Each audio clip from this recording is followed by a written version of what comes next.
কর্মচারী শ্রমিক কর্মচারীদের জন্য নবম পে স্কেলের সরাসরি বাস্তবায়নের জন্য অর্থ মন্ত্রণালয়ে প্রস্তাব দেবেন। আপনি অর্থ উপদেষ্টাকে বলতে চাই, মাননীয় অর্থ উপদেষ্টা, আপনি আমাদের পে কমিশন গঠনের পরে আপনার সহমর্মিতা ছিল 18 লক্ষ কর্মচারীর জন্য।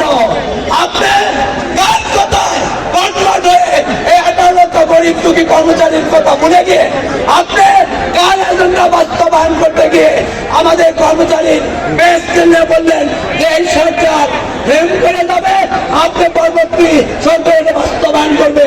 আপনাকে বলতে চাই স্পষ্টভাবে, আপনি বিগত দিনেও বলেছি, আপনি পে স্কেল দিতে না পারলে আপনি আগামী রবিবারই পদত্যাগ করুন। আপনারা ধৈর্য সহকারে আমাদের আমাদের নেতৃত্ব